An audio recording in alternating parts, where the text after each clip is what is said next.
Hi guys, it's Shreya here and welcome back to my channel beauty and the code. आज के video में मैं Nykaa wanderlust का latest perfume launch का review share करने वाली हूँ। This is called dreaming of Paris and this is enriched with champagne and berries.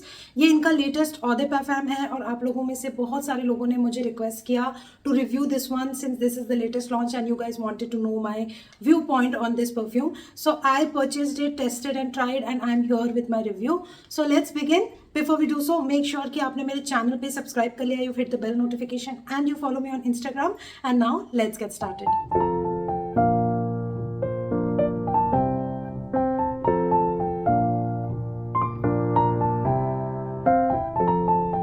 So let's talk about the packaging. It comes in this very simple cardboard box which is blush pink in color and बहुत सारे elements इसके ऊपर बने हुए हैं which is very interesting. Champagne, fizziness, and they've given like a picture of Eiffel Tower in here to give you a glance of how a day in Paris would smell like. That's what it kind of represents. पीछे की तरफ ingredients, manufacturing details, pricing details and all of that. ये छोटा package is 16 ml perfume and it costs for 299 rupees. And Nykaa ने अभी तक इसका बड़ा 100 ml का बॉटल रिलीज ही नहीं किया है. I think they wanted to see the response कि ये हिट होता है या नहीं, एंड अगर इस पर रिस्पॉन्स अच्छा आता है तब शायद वो बड़ी बॉटल इंट्रोड्यूस करेंगे. That's how I am thinking but I am not really sure. तो ओवरऑल इसका पैकेजिंग इंटरेस्टिंग है, क्यूट है and I most of the time don't care about the outer packaging क्योंकि मैं यूजुअली बॉक्सेस फेंक देती हूँ and I store my perfumes in a way कि वो थोड़े और एक्सेसिबल हों, जल्दी यूज़ हो सके. ओपन करने पे this is how the perfume bottle looks like. Nykaa के ये जितने भी 16 ml या ऐसे ट्रैवल साइज वाले जो परफ्यूम बॉटल्स हैं वो काफ़ी फ्लिम्जी हैं, टेस्ट ट्यूब की तरह दिखती हैं. इसका कांच बहुत पतला है, बल्कि ये वाली जो बॉटल्स हैं ये बहुत नाजुक हैं, बहुत डेलिकेट हैं एंड ग्लास क्वालिटी मुझे पसंद नहीं है. प्लस इसके ऊपर जो वेरिएंट है वो इतना ज़्यादा छोटे फॉन्ट में यहाँ पे स्टिकर में लिखा होता है कि मोस्ट ऑफ द टाइम मुझे मतलब बहुत डिफिकल्टी होती है to read what is the variant that is present here. तो यहाँ पे ड्रीमिंग ऑफ पेरिस लिखा हुआ है. I really don't enjoy this kind of packaging. I would have just appreciated अगर ना एक स्टिकर लगा होता है यहाँ पे कि ये ड्रीमिंग ऑफ पेरिस परफ्यूम है. The reason being I have around 10 Nykaa perfumes which I have reviewed in the past and इस साइज के बॉटल्स मेरे पास बहुत सारे हैं. धीरे धीरे करके मैंने फिनिश कर दिए हैं तो अब कम है, but identifying which perfume I am using was so difficult for me. तो उस हिसाब से मुझे पैकेजिंग उतनी पसंद नहीं है. This is decent and this is how the atomiser looks like. इसकी एक खासियत ये है कि ये खुल जाती है बॉटल यहाँ से, तो ये ना एक बहुत अच्छा रीयूजेबल पैकेजिंग है. वो मैं क्रेडिट नायका को देना चाहती हूँ कि ये खुल जाता है. उसकी वजह से इस बॉटल को आप ट्रैवल साइज में यूज कर सकते हो. You can refill this with some other perfume. तो उस रिस्पेक्ट में मुझे ये बॉटल पसंद है, but quality wise the glass quality and everything is not great. I show you the atomiser. This is how the atomiser is. Product बहुत अच्छे से डिफ्यूज हो रहा है, अच्छी क्वांटिटी में डिफ्यूज हो रहा है. And yeah, let's talk about how beautiful this fragrance is. Yes, I'm calling it beautiful because this is a very gorgeous kind of like a casual, fruity, fizzy, a little bit shampoo-y kind of a fragrance. This definitely is in the lines of Badi Al Oud Latafa Sublime. It's in the it reminds me of Pear Potion from Paris Corner.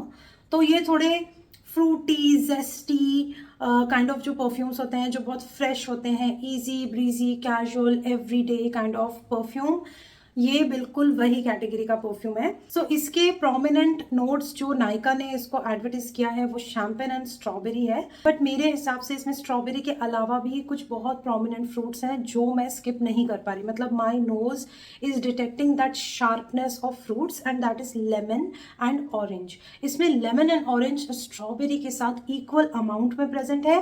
That zestiness is so obvious, that tartness is so obvious कि आप उसको miss नहीं करोगे. Opening बहुत sharp लगती है मुझे इसमें एंड वो ऑरेंज एंड लेमन उतना स्ट्रॉन्ग होने की वजह से जो एक्चुअल स्ट्रॉबेरी का एक खट्टा मीठा स्वीट सार इफेक्ट है वो थोड़ा सा कम हो जाता है एंड थोड़ा ज़्यादा सार लगता है. इसके बाद इसमें मिड नोट्स में कॉटन कैंडी और शैम्पेन आते हैं, उसकी वजह से एक स्वीटनेस ऐड होती है, एक शुगर फैक्टर ऐड होता है और एक शैम्पेन का फिजीनेस ऐड होता है, एक एरी ब्रीजी क्वालिटी ऐड होती है इस फ्रेग्रेंस में, और उसकी वजह से ये फ्रेग्रेंस बिल्कुल भी डेंस नहीं लगती। ये बहुत ही एक airy, easy breezy, casual wear kind of a fragrance में टर्न हो जाती है because of lot of frizziness from this champagne. Now this does remind me, जो एपी फ्रिज आता है ना, एपी फ्रिज की जगह स्ट्रॉबेरी फिज काइंड ऑफ फील देता है ये। इसमें हल्का सा एक पाउडरीनेस, क्रीमीनेस भी ऐड होता है मस्क की वजह से। ये बेस नोट्स में मस्क एंड वुडी नोट्स हैं। वुडी नोट्स की वजह से हल्का सा एक मैच्योरिटी ऐड होता है, मस्क की वजह से एक हल्का सा पाउडरीनेस ऐड होता है, एंड ओवरऑल एक जरा सा क्रीमीनेस ऐड होता है इसमें। पहले मुझे ऐसा लगा था कि ये बाथ एंड बॉडी के पाउंड स्ट्रॉबेरी पाउंड केक की तरह होगा, बट इसमें वो उतना गुरमौंड बेकरी फैक्टर नहीं है। ये काफ़ी एक एरी, फ्रेश स्ट्रॉबेरी कम स्ट्रॉबेरी कम कॉटन कैंडी परफ्यूम लगा मुझे। तो मुझे इसमें थोड़ी सी सिमिलैरिटीज लगी द बॉडी शॉप के स्ट्रॉबेरी वेरिएंट के साथ, जो स्ट्रॉबेरी ईडीटी आता है, बट द डिफरेंस बीइंग कि टीबीएस का स्ट्रॉबेरी थोड़ा और टार्ट है, थोड़ा और रियलिस्टिक है, और थोड़ा और नेचुरल स्मेल करता है। मतलब उसमें एक ग्रीन नोट भी है जिसकी वजह से एक एक्वेटिक फ्रेशनेस भी उसमें ऐड होती है। इसमें ऐसा नहीं लगता कि एक्वेटिक फ्रेशनेस है, बट हल्की सी बूजीनेस ऐड हुई है, and this does get that feel of a fizzy strawberry based champagne cocktail kind of a situation. It does not smell very natural is what I'm trying to say. It smells artificial. It doesn't smell like a very natural strawberry, but it kind of smells like a strawberry essence for me. Now I do think that this is a slight bit of a young fragrance, क्योंकि इसमें जो notes हैं वो काफ़ी light airy breezy हैं, and थोड़ा सा fruitiness हल्का सा मुझे जुवेनाइल लगता है। तो मुझे ऐसा लगता है कि college going teenagers are best suited for this perfume, but definitely if you are into fruity airy kind of a fragrances, be it any age, you are going to love this. This is a very people pleaser kind of a perfume. हर कोई जो भी इसको use करेगा उसको पसंद आएगा। एक थोड़ा सा जेनेरिक फील भी है इस परफ्यूम का। There is nothing unique, there is nothing कि इस टाइप का परफ्यूम मार्केट में पहले एक्सपीरियंस नहीं हुआ है। So this is more of a generic perfume, but if you are into strawberry fruity fragrances and you are looking for a slight bit of an oomph factor from the basic TBS का strawberry, you are definitely going to like this one. इसका जो नाम है dreaming in Paris, हाँ ये उस type का feel देता है। It kind of reminds me of a relaxing vacation basically. इसमें ट्रॉपिकल फील नहीं है, बट इसमें एक कैजुअलनेस है, एक एरीनेस है, जिसकी वजह से एक कामिंग इफेक्ट आता है। एंड मुझे लगता है कि yes, a day in Paris could smell something like this. I cannot say for sure क्योंकि कभी गई नहीं हूँ, but based on what I've seen in the movies, on the TV, and what I've heard, I feel that yeah, this may represent something like a day in Paris would smell like. Like एक cafe में आप बैठे हो and you're sipping your coffee, you're meeting your friends, and a very light, airy, breezy moment basically. And which is filled with also kind of a hint of personality and sophistication. ये मुझे उस तरीके का लगता है। Now juice का colour slightly pink है, but nothing to worry about staining. It does not stain on white clothes, so the quality of the liquid, the juice is good. Now coming to the performance, this is not a super performer on me. जब मैंने इसके 4 से 5 sprays लगाए थे, I got around 2 to 3 hours. So consider कि आपको 2 spray लगाने हैं एटलीस्ट 1 घंटे के लिए। तो if you put around 6 to 7 sprays of this is when you are likely to get around 2 to 3 hours of longevity. Coming to projection, जब starting में आप इसको लगाते हो, स्टार्टिंग के 30 minutes is when the projection is good. उसके बाद ये काफ़ी क्लोज टू स्किन सेंट हो रही थी मेरे ऊपर। I did not find this to be a super projective fragrance. एक डिसेंट सेंट बबल बना मेरे अराउंड, मुझे ऐसा नहीं लगा कि it's like a very strong scent bubble and anybody who is sitting next to me और passing by will get a wisp of what I am wearing. तो मुझे ऐसा लगा कि इसकी परफॉर्मेंस थोड़ी सी वीक है। एंड सियाज इसका वही, स्टार्टिंग में अगर आप एकदम फ्रेश परफ्यूम अप्लाई कर रहे हो तो जिस रूम में आपने अप्लाई किया है डेफिनेटली उसमें फिल कर देता है, बट आप एक रूम से दूसरे रूम में जाओगे within like a half an hour gap, तो इसका सियाज वीक है, it does not fill the room. So performance wise I don't think this is up to the mark, but the scent profile of it is super sophisticated and pretty and delicate and feminine.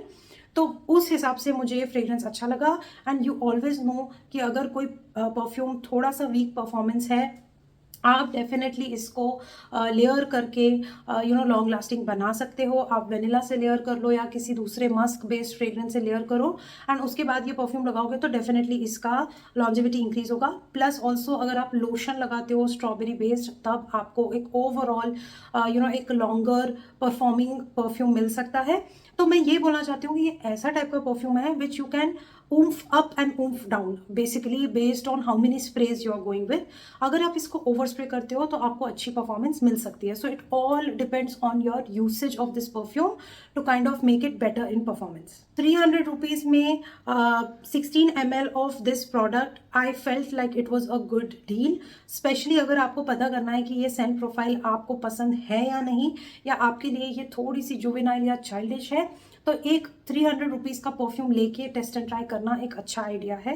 Again this has a very young energetic feel to it, it has a flirty feel to it, it is fruity, it is flirty, it kind of has a very young vibe, and it does remind me of that strawberry pinkish red color. It has that feel to it. The zestiness is very lively, and this is a very bright and happy perfume all in all. Occasion, I definitely see this as a daytime wear or appropriate for summer seasons. This does not have that enough depth to be worn during evenings and night times. I also don't find this very good with kind of like Indian attire. Like मैं अभी एक proper salwar suit पहनी हूँ, and इस attire के साथ ये perfume बिल्कुल नहीं जा रहा था। So if you are wearing like a casual kurti with jeans, और you are wearing a jeans top or something like that which is very casual, then this perfume like really goes with that vibe and energy. But if you are wearing something Indo-Western or Indian or business formals, then this one just does not kind of suit that occasion, is what I'm thinking. My overall rating for this one is around 8 or 7.5 out of 10. I really wish that the performance was a slight bit better on this one, and also the quality of this and the packaging just needed some improvement. एक हल्का सा sticker लगा दो यार, ताकि पता चल जाए कि कौन सा वेरिएंट है। That is like such a minute detail which kind of it has its own effects. तो मुझे उन सब चीज़ों को लेकर 7.5 looks like a good rating for this one. That is overall what I feel about Nykaa Wonderlust latest launch, Dreaming in Paris. I hope that you enjoyed watching this video, and you know whether you want to purchase this perfume or not. I hope that this video was helpful. If it was, hit the like button, subscribe to my channel, hit the bell notification, follow me on Instagram. I'm gonna see you very soon in my next video. Bye.